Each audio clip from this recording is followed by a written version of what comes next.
Welcome back. Last time we spoke about something that affects our freedom of speech.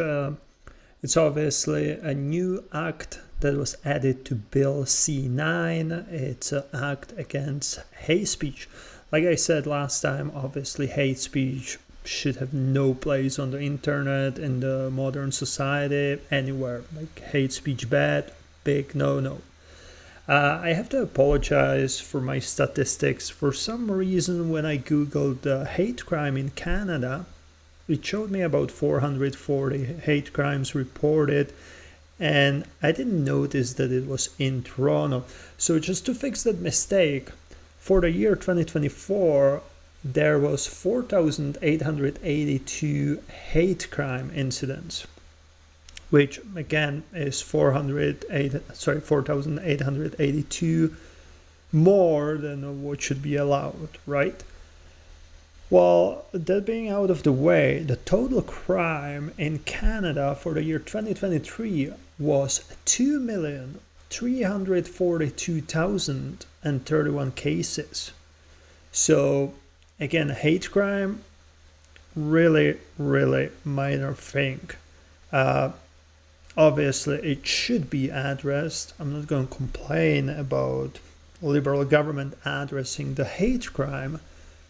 However, what about the rest of the crime? What about the staggering number of home invasions, which was around 120,000 last year, which is crazy.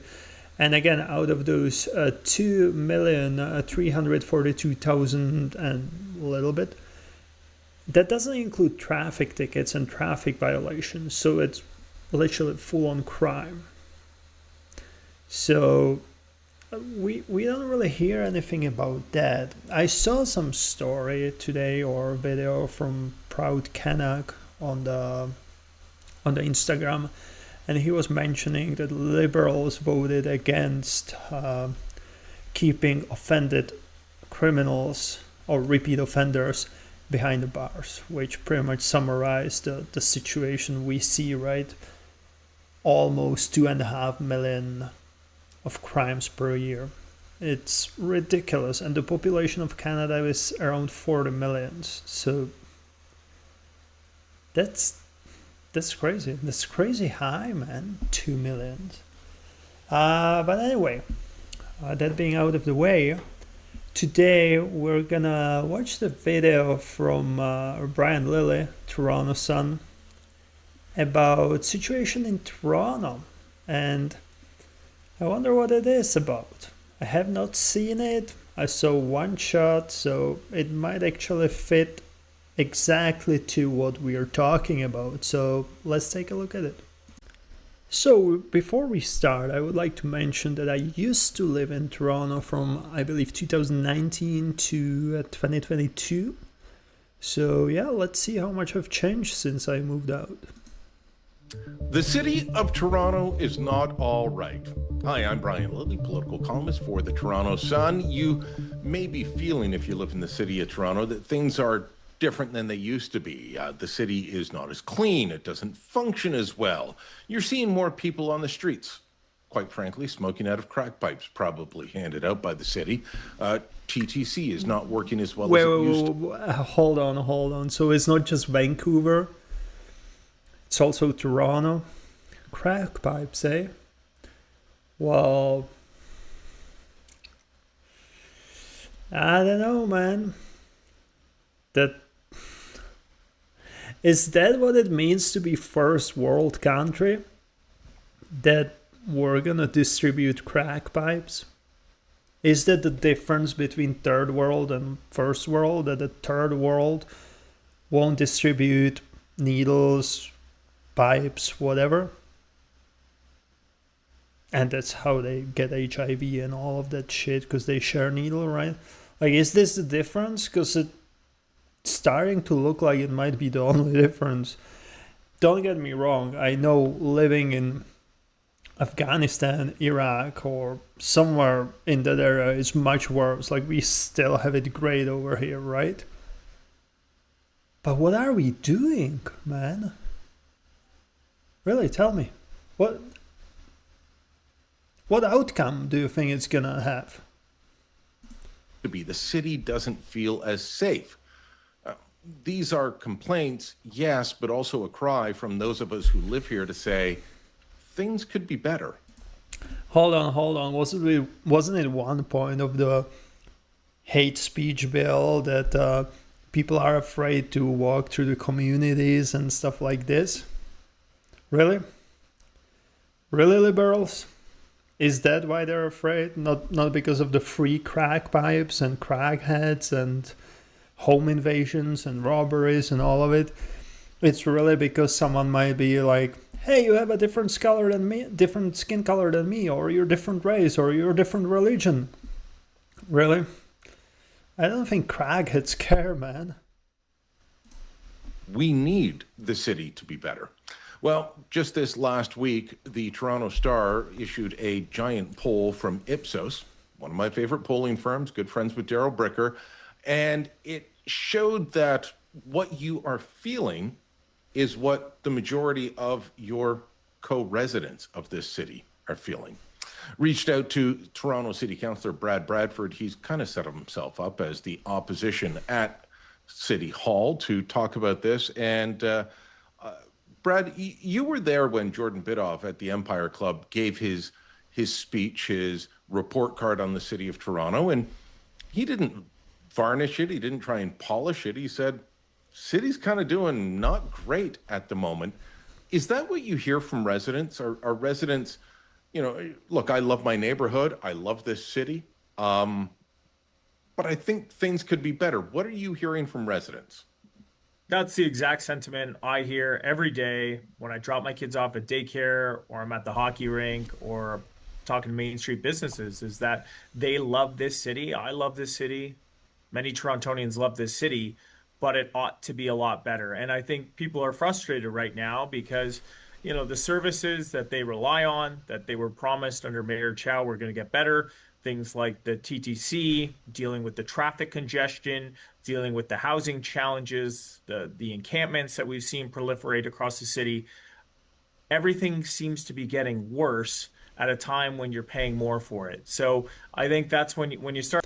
This is the thing, because all of it connects. Like, if you don't have enough housing, people will go into the depression, try the drugs, get addicted, right? Or lose the houses, become homeless, ended up doing the drugs, ended up robbing people. Same like food inflation. If you're not able to afford the food, what do you think is going to happen? Like, it all comes back to the government. Obviously, people do the crimes, right? But most of the people are kind of pushed into it. Like, let's not lie. Like, if you have a good job that covers your rent, food, and necessities, like back in the day, right? Do you really think the crime rate would be this high? I don't think so. Like, back in the day, when you wanted something extra, you took overtime. Now, you want to pay off the bills? Well, you're going to work overtime every single day. And then you're going to hope you have enough money for food. Like, again, I'm not saying that the people are innocent, right? Like, a lot of us are struggling and we don't go and commit crimes and whatever. But yeah, like, the situation's really bad. And I'm sorry, I'm going to pinpoint it. Why do we have the Ukrainian flag over here when we're talking about Toronto? I know it's on the closet or whatever, but you're talking about what's wrong with our country or with Toronto, which is major city in our country, right? Well, that's one of the things that you decide to send money to the foreign countries. I know Ukraine is in need, okay? Don't get me wrong. No one wants Ukraine to lose. They're incredibly brave, but they need to negotiate peace. You can't be fighting forever, right? The population of Ukraine and population of Russia, like, if you compare it, there's no way they're gonna win unless Europe sends the troops, US sends the troops, Canada sends the troops. So right now you're kind of just wasting money, because yes, you save lives, but for how long? Right? And it's ridiculous to hear someone talking about what's wrong with the city. Well, because your government doesn't really care about Canadians. Like, they're willing to send crazy amount of money somewhere else instead of thinking about a smart, logical plan how to help Canadians and help Ukraine at the same time. And there are options. Like, we could have had LNG plants. We could have supply Europe with LNG, with our gas and oil, right? But no, liberals were against it. And guess what? If you supply Europe with all of this, what do we call it? Fuel. Let's say fuel. You're gonna take the market away from Russia. So Russia's gonna lose the funding that they're using to fund the war. And it's win-win. The Canadians will do better. Russia will have less money to lead the war. And look, if Canadians are doing good, if our home is safe, secure, people are in a good position, no one's going to complain if you want to support Ukraine. But in the situation right now, when it's kind of like either we're going to support Canadians or Ukraine, make a referendum. Let's see what Canadians want, where they want to send their taxpayers' money. And if if majority of people will be like, yes, let's send it to Ukraine, send it to Ukraine. And I'm not going to say a single word, because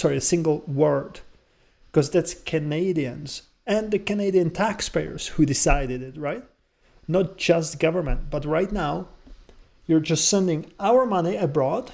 And you're like, oh, I wonder why Toronto's doing bad, why Canada's doing bad. Why do you think so?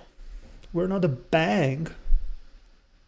Start looking at your finances, when you start having those conversations, what you're paying for, what you're getting, there's lots of room to improve here at the City of Toronto. What I found bizarre is that when you look at issues like crime, housing affordability, the cost of living, safety, especially on transit, some of the lowest marks for how the city is doing come from young Toronto residents. You and I both moved to the city in our younger years. I went away for a while and came back, but people move to the city when they're young. They try and make a go of it. Some stay, some leave. But some of the lowest marks for the city come from people in that 18 to 34 category. And yet that is the group that gives the highest marks to Mayor Olivia Chow. They've got her at like 70% approval rating. Yeah, she's doing great. City's not affordable. The city is not safe. The TTC is awful. Cost of living is out of control. I don't know who they vote for. I'm sorry, I don't know this mayor, but from what I'm hearing, she wasn't elected based on merit. And unfortunately, I'm 36, so I'm kind of not included in this, but like my generation and younger generation, for some reason they vote liberals. And especially in Toronto. Like, Toronto is New California half of the time, right? So we know why they vote for her. We know why people vote for liberals all over again. And it's always funny when someone's like, oh, take your pill, to, liberals, right? The crazy liberals, the radical liberal lunatics. And I'm not saying all of the liberals are this way, but it's funny how you say them, take the pill. You know what's crazy fact? They are probably already on the pills.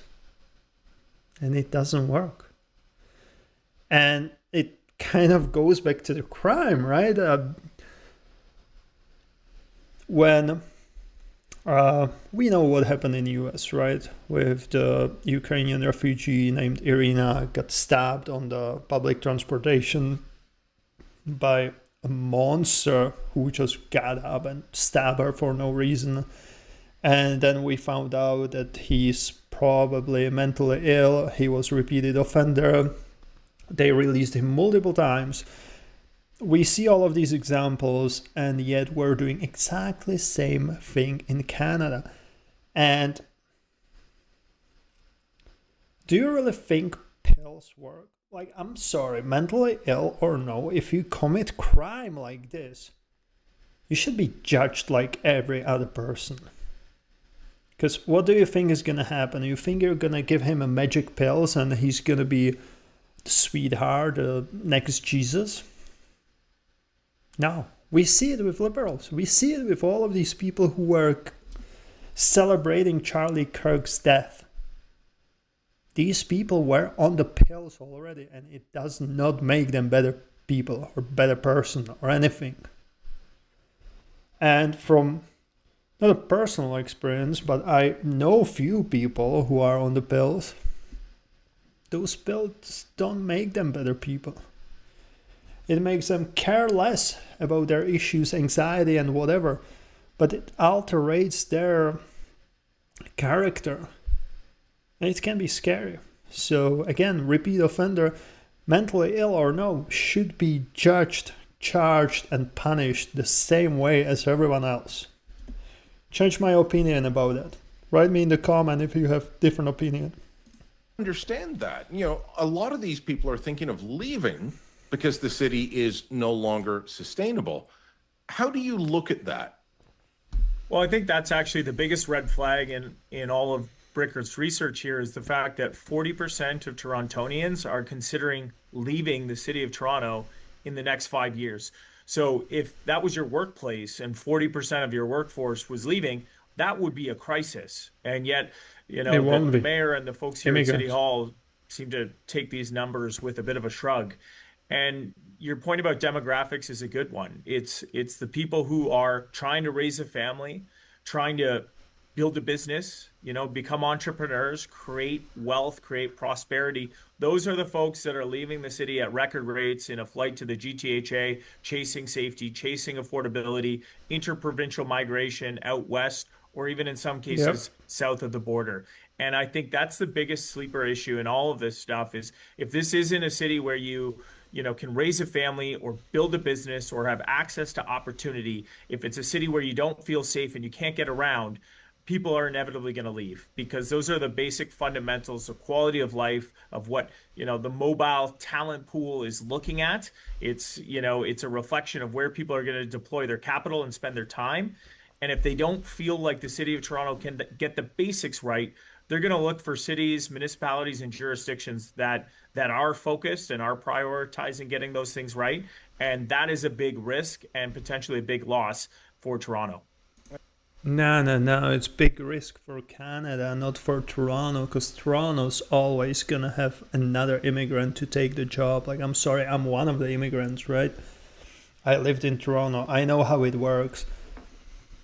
You'll always find a workforce.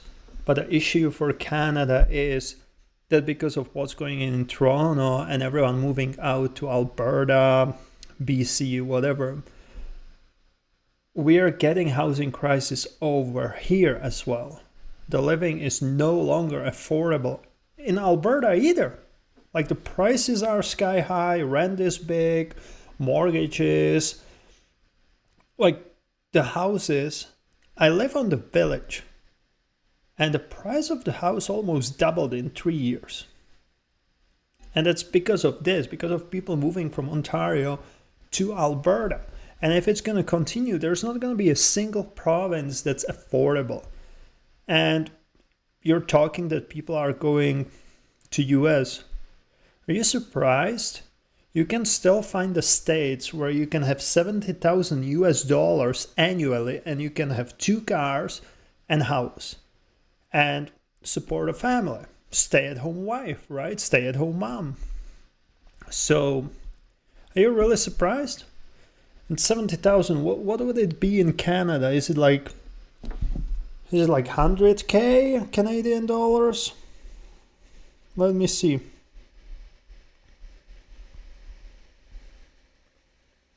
Yeah, 96,000. And you're able to afford all of this. Here, just for the mortgage, you need 140, 160,000 annually, the family income. What are we talking about? And if you get that mortgage, you probably won't have money to afford 2 cars, stay-at-home wife, for sure not, who's making 160K, right? Yeah, it's just ridiculous. Like, obviously people go to US. My oldest son moved a couple of years ago to New Brunswick because of affordability, not from Toronto, but from Ottawa, but for many of the same reasons that you're talking about. A young guy that does some work for me, a lot of work for me. He just very recently headed off to Vancouver. If we're losing our future, that's not a good sign for the city going forward, is it? No, and again, like we've had a lot of success here with the city post amalgamation. We have been a destination for talent, for capital, people who want to build things, but we can't rest on our laurels and take that for granted. And when I look at this report card, where by the way, the city overall got a C grade, which is actually down from last year, that's not the type of report card that you go home and you put up on the fridge. That's not something that you're walking out of school and going home and beaming to your parents about. You know, a 60 is not really a great grade. And for those who are trying to spin it as if this is a positive, I think it just speaks to how out of touch they are from the day-to-day experience of average Torontonians that are seeing their bills go up across the board, record-setting increases when it comes to property tax, congestion that, you know, now will leave people spending as much as 90 minutes trying to get to and from the job site or the office, and a feeling of insecurity and a lack of safety with the rampant violent home invasions and B&Es that are happening every day in Toronto. So those are the things that we need to focus on.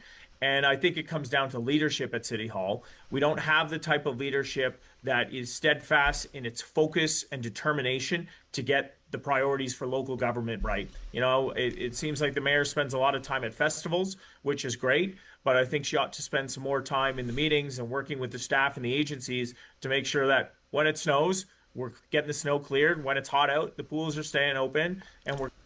Okay, hold on. With the snow, like the GTA, that's so good comparing to Alberta, I'm not gonna lie. Like in GTA 401 and all of these crazy highways, it snows within few hours, it's cleaned up. In Alberta, it takes freaking days. Like when we moved in here, we were so shocked. So snow, I think it's still pretty good in Ontario, but it's definitely true. Like you need smaller government. You need to look where the money is going, because look, property taxes and everything.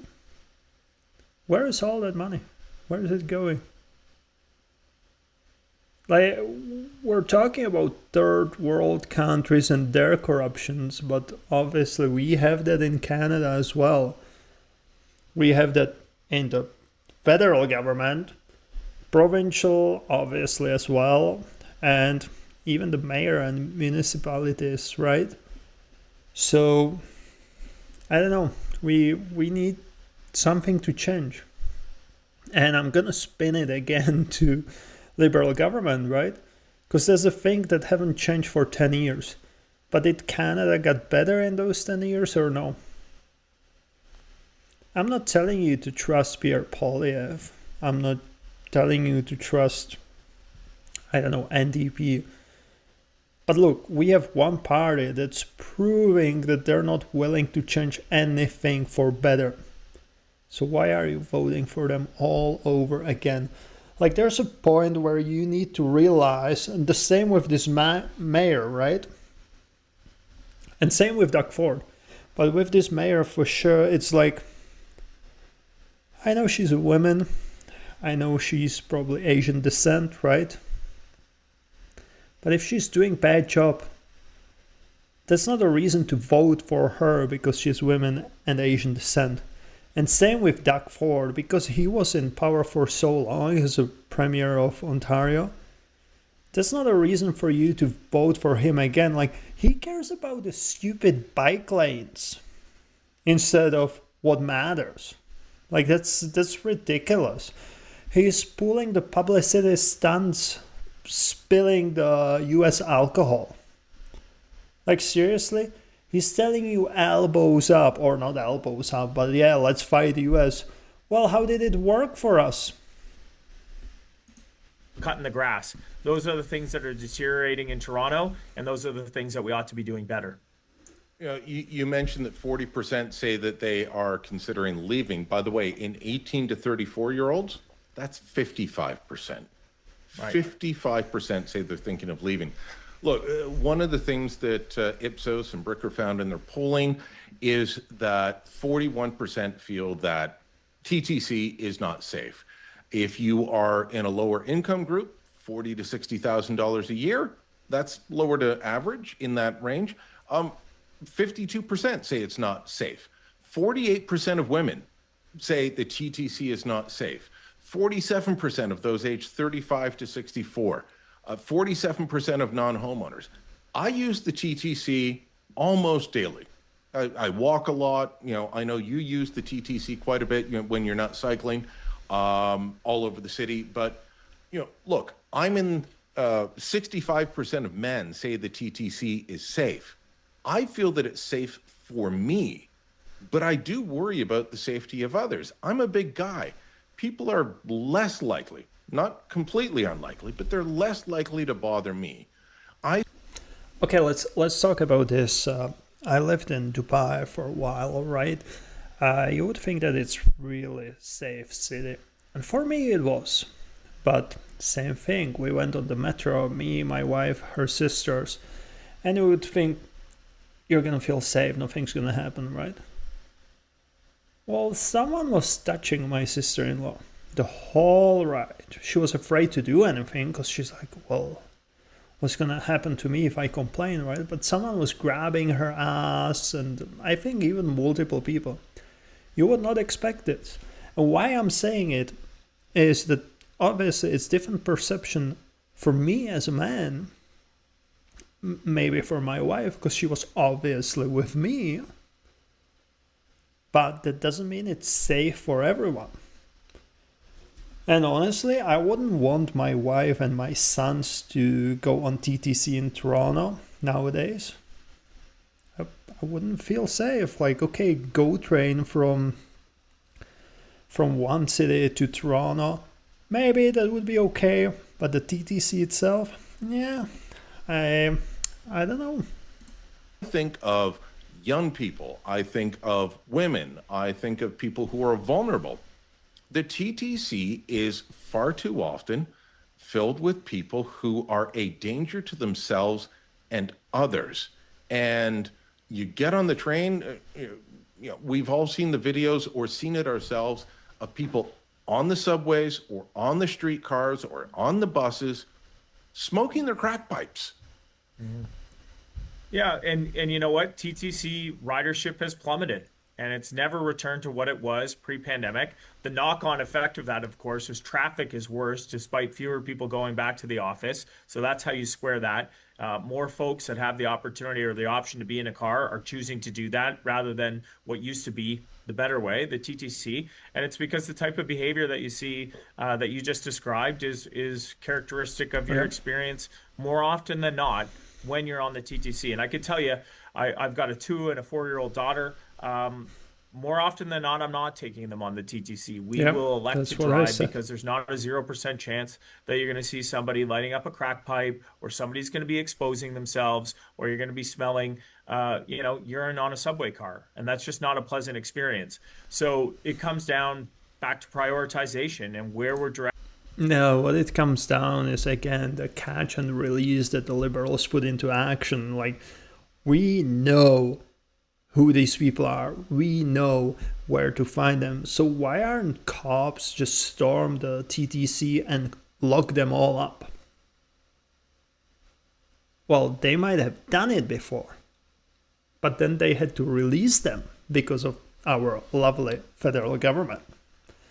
And it's even ridiculous. So obviously people will be like, well, that happened during Trudeau, right? But Mark Carney's keeping it active, this catch and release BS. So you can't blame just Trudeau now. Like, Mark Carney willingly decide to keep that law or bill or whatever is that. Protecting the dollars and the resources. And I think this administration has been spending those dollars and resources elsewhere.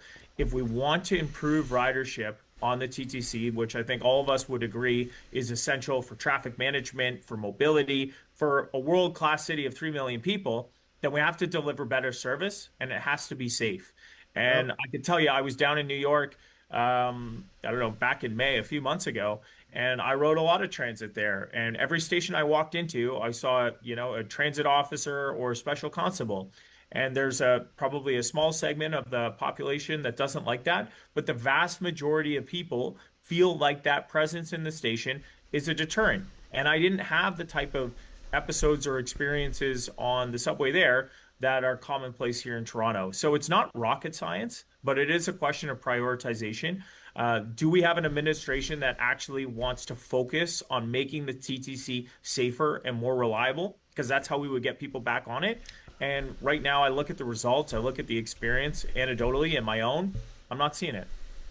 I still think the TTC is the better way. I just want it to be better than it is now. I use transit more than I drive, and as a downtown resident, it should be better and simpler, and it's better if I'm not in my car. So yeah, make it better. Traffic, though, like we all have to drive, or most of us have to drive at some point. This poll found that 80% agree Toronto would be a better place to live if traffic weren't as severe as it is. I know Mayor Chow took a lot of credit recently for speeding up the construction on the Gardiner, but you were the thorn in her side that kind of forced her to do that, along with Provincial Transportation Minister Prabmeet Sarkaria showing up with a bunch of money to say, look, you got to do this quicker. Is there just a philosophical, you used to work in the planning department. Tell me, is there a philosophical viewpoint at City Hall that says it's better if we make it hellish for them to drive, then they'll just stop driving? I think it certainly feels that way for a lot of Torontonians. And as a guy who spends a bunch of time in the car right now, running my kids around, I can't always put my 2-year-old and my 4-year-old on a bicycle. So we are in the car, and it's very, very difficult. We will actually time our trips and consider our destinations accordingly as it relates to Toronto traffic. We have friends in the West End. You know what would help? And again, like I know this video is about Toronto, but like the issues are just Canada-wide.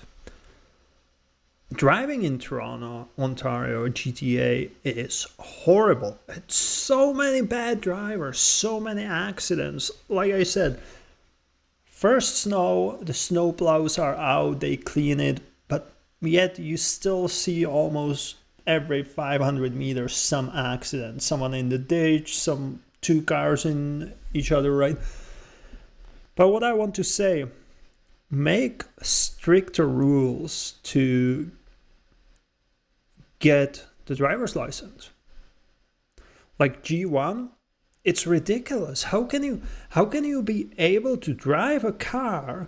I know there needs to be someone who has full license next to you, which who does that, right? But G1, how can you sit into the car when you have zero experience driving a car?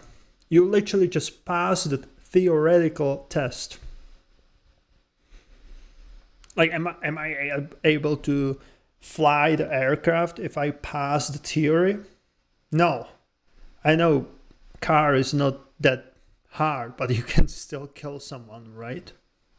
So yeah, G1 to me is just ridiculous. You should still need to pass some driving test. You should need to have at least, 10 hours experience. 10 hours is nothing. It doesn't make you experienced driver, but it's still better than zero. You pass the written test and you can drive. Yes, like I said, the requirement is that there's gonna be a full licensed driver next to you or with you in the car. But I saw so many G1 drivers driving alone. So that's ridiculous to me. Another thing, what you need to change: the test needs to be in English or French, official languages. It's impossible that you can ask for translation. Like, you need to be able to communicate with police officer, with other drivers, with insurance. You need to be able to read in English, right? What are we talking about that I can ask for driver's exam in Czech? And I literally don't need to know English at all. That's ridiculous. That's why you have so many accidents. And you give everyone the driver's license. Guess what would happen if you get a little bit more strict on these rules? You're going to have less cars on the roads. Or maybe no, but you're going to have better drivers on the roads, right? So again, he's talking specifically about Toronto issue, but it's not just Toronto. That's how Canada works right now. And I've heard this experience from a lot of people. We don't see them as much anymore because it can be an hour to go 7 kilometers across the city. It feels like Toronto is always an hour away from Toronto. And so, yeah, there's a lot of decisions that are made every day within the bureaucracy, aided and embedded by the political leadership here, that makes it actively more difficult or even hostile to be a driver in the city. And as an urban planner, I can appreciate that and agree. The long-term solution is building mass transit. The long-term solution is having more people taking transit. That's how big cities do it. We need to grow up. But look at the track record in Ontario, in the city of Toronto over the past 30 years at our ability to deliver transit projects. It's very difficult. It's been very difficult for all levels of government, regardless of who's in office or who's in control of political stripe. The job has not gotten done the way it needs to be. And it all points back to corruption. I wonder if you're gonna work only on public transit, which you kind of create monopoly on the transit in Toronto, right? Do you think the car insurance would be happy? Do you think the car manufacturers, dealerships, anyone would be happy? Because out of nowhere, you're taking a huge chunk of money out of their pockets, right? And look, if you have public transportation, which is going to be majority of transportation in Toronto, guess where the money would go? It would go back to Toronto, so you can build a beautiful city. But again, my opinion, there's corruption behind it. You can agree or no, but tell me, why didn't they build it? And obviously, just to build this infrastructure, even that would include some corruption, because yeah, you're gonna choose the companies, right? Look at Doug Ford, and his stickers during COVID. Like, he made crazy amount of money on that because for some reason he owned a company for stickers. So the city and the province and the feds need to focus on building higher order transit every day going forward for the rest of time.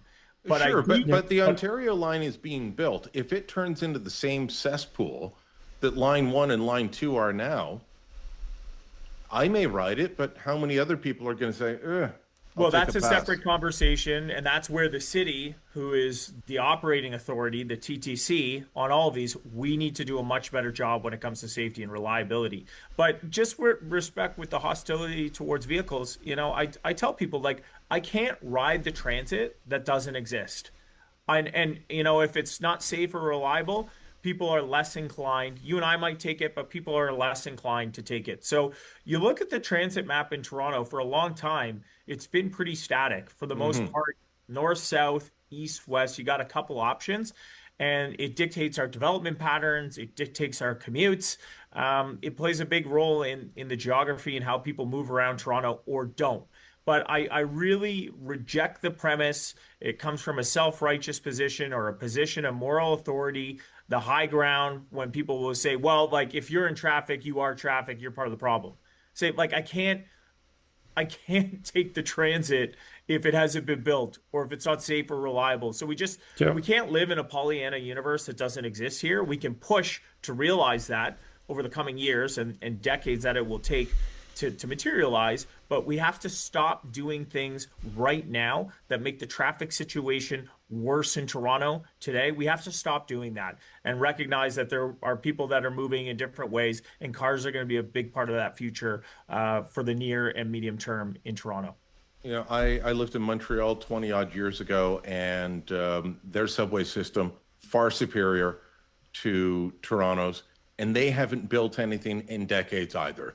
But it's a bigger, better system, and that's what we need. We're going to get there eventually, but we're not there yet. I had the same. I very briefly. I lived in Boston for a few years. I was down there working, and when I was looking to rent an apartment, I said to the real estate agent, "I want to live on the subway line," and he sort of looked at me like, everybody lives on the subway line. And that's because if you look at Boston, Yeah. it's like spaghetti thrown at the wall. That's what the map looks like. It's everybody's on the subway line. It's a very Toronto mentality to be like, I want to live on the subway line because we have so little of it. Okay, so look, Counselor, everyone knows you ran for mayor last time. We're all pretty sure you're running for mayor this time. Give us the elevator pitch. How would you improve these things that are giving Toronto a failing grade at the moment? We need to have Yeah, okay. So there's one thing I have with him. He looks like an intelligent person. I'm not gonna lie about that.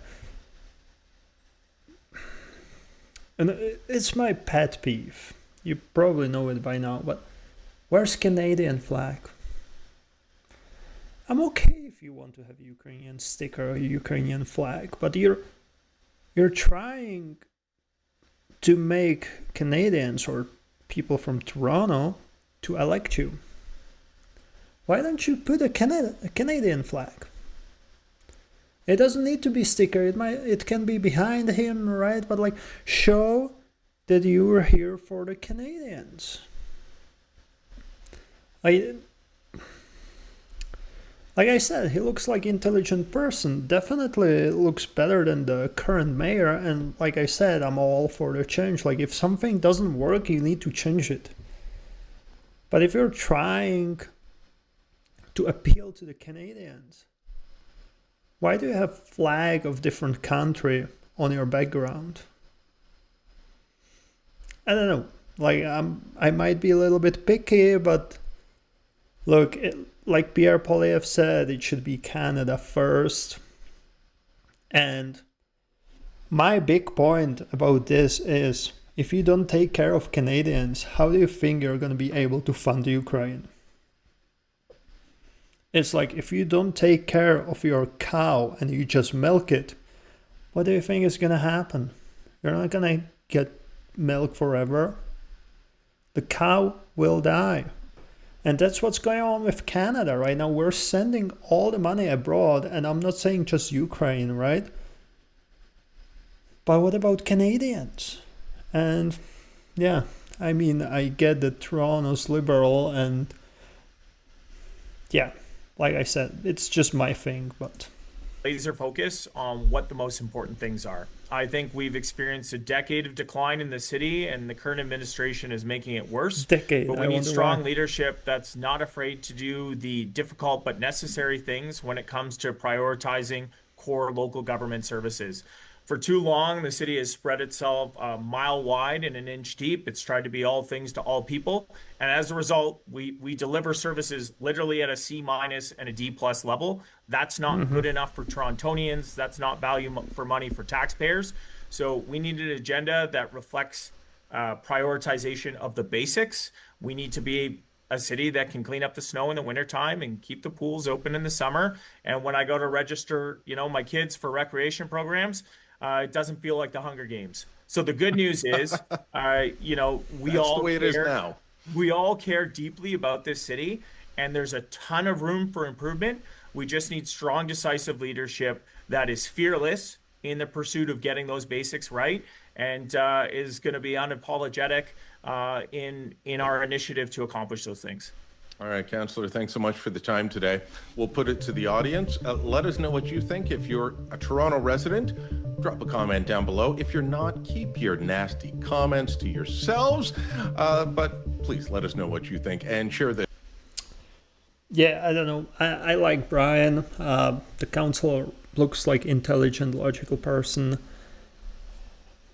Like I said, just a pet peeve. But yeah, definitely the same way like we should have dealt with liberals. Like if something doesn't work, you need to change it. So hopefully they will select different mayor. It doesn't need to be this councillor, but you need to change. If something doesn't work, change it. What are we talking about? Anyway, so that was my reaction today. I know I kind of spinned it on the situation in Canada in general, even though it was supposed to be about Toronto, but Toronto is exactly example of what's going on all over Canada and what's the problem, right? And the root of the cause of the problem is not just in Toronto. It comes from federal government. But anyway, if you like the reaction, give me a like. If you have comments, feedback, shoot me a comment. And yeah, I'll see you next time. Next time we're gonna talk about I'm thinking about looking into the spending on the foreign politics. It's kind of a rabbit hole because ChatGPT is not able to give me correct number, Grok's not able to give me a correct number, so I'm gonna have to do my own research on that. But it's gonna be definitely interesting to see where the taxpayers' money are going to and how it actually helps Canadians, right? So see you next time.